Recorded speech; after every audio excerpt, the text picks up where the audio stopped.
Section 2. So we begin the section with the believers being instructed to change the direction of prayer from Jerusalem to Makkah. We are told to compete with one another in doing good. Then we get a profound call to action from God. Remember me and I will remember you. We learn that the martyrs, those who die in the cause of God, are not dead.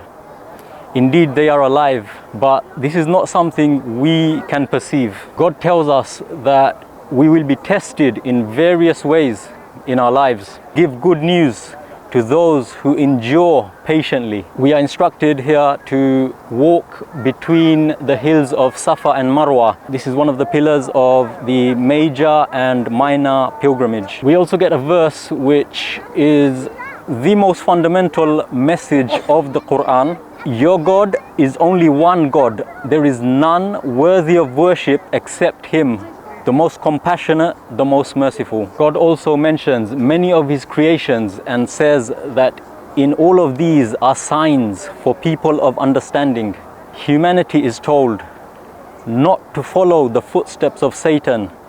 Satan is a sworn enemy to humanity. We also get a verse about the prohibited foods for us to consume. Regarding righteousness, so we may have our own understanding of what is righteousness, but here God defines for us what constitutes righteousness. God also mentions about wills and the obligation to make one before we die. We come to some important verses regarding the month of Ramadan. God states that Ramadan is the month in which the Qur'an was revealed as a guide for humanity and as a standard to distinguish between right and wrong. And here also we receive the command to fast.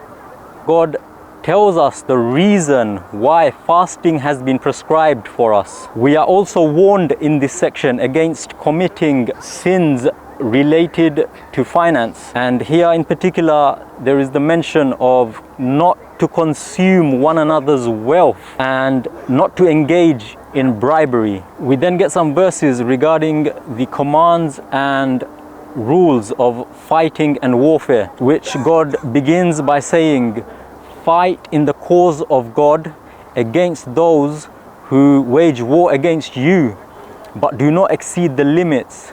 God does not like transgressors. We are also informed in this section about intoxicants and gambling, that there is great evil in these things and there is some benefit for the people, but the evil outweighs the benefit, and this is why clearly there is a prohibition on these things. God mentions that women have equality in rights and obligations as men, but men have a degree of responsibility over women.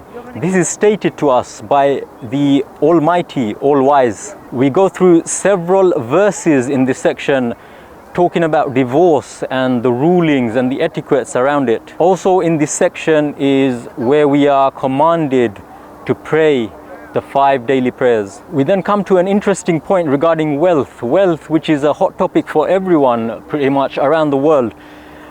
Here in particular, God mentions that the increase and the decrease of wealth is from God. We also learn about the story of David and Goliath, and the section ends with God confirming that Muhammad, peace be upon him, is truly one of the messengers. And that brings us to the end of this section.